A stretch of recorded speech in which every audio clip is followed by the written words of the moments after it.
प्रवीण भाई। जी बिल्कुल, मैं सुन पा रहा हूँ जी। ये देखिए, 3 तलाक वाले मामले को ये भटकाने काम ना करे भारतीय जनता पार्टी। हम तो कह रहे हैं महिलाओं को आप आरक्षण देना दीजिए ना।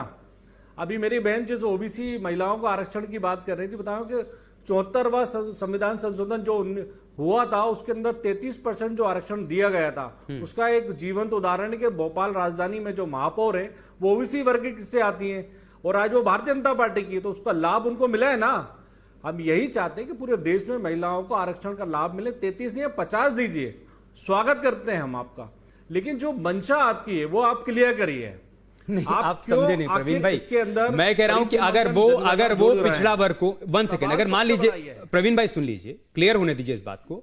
अगर मान लीजिए पिछड़ा वर्ग के लिए ऐसी कोई व्यवस्था उसमें नहीं है आप ये कह रहे हैं, और आपकी इच्छा है कि आप देना चाहते हैं पिछड़ा वर्ग से लोगों को टिकट, आप दीजिए ना, और उनको जाके आप एक्सपोज कर दीजिए कि देखिए इन्होंने नहीं दिया पिछड़ा वर्ग से लोगों को टिकट, हमने दिया है, आप हमारे प्रत्याशियों को जिता दीजिए। उसके बाद आप मैसेज दीजिए पिछड़ा वर्ग को कि देखिए हमने इतने लोगों को टिकट दिया पिछड़ा वर्ग से और आपने इनको विजयी बनाया, हम ही असली हितैषी हैं पिछड़ा वर्ग के।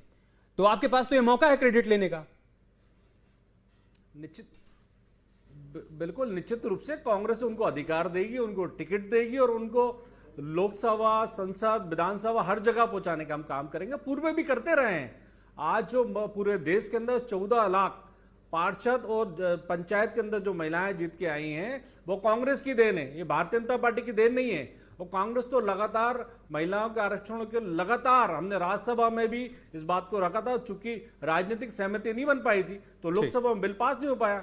लेकिन जब 10 साल आप सत्ता में रहे और आप सहमति नहीं बना पाए, तो ये तो आपका फेलियर है ना। अगर आप वाकई में चाहते थे महिलाओं को आरक्षण का लाभ मिले, आधी आबादी को पूरा अधिकार मिले, और आप 10 साल में सहमति नहीं बना पाए, तो ये आपका फेलियर है। ठीक है, मैं आपके पास आ रहा हूं अशोक त्रिपाठी जी। सर, दोनों ही पॉइंट है, इस पर आप क्लियर कर दीजिए, समझा दीजिए कि एक तो ये कि क्या पिछड़ा वर्ग को भी मतलब कोटा विद इन कोटा रखा जा सकता है क्या, एक बात ये। दूसरा, अगर आधी आबादी को पूरा अधिकार देने की बात कही जा रही है तो फिर 50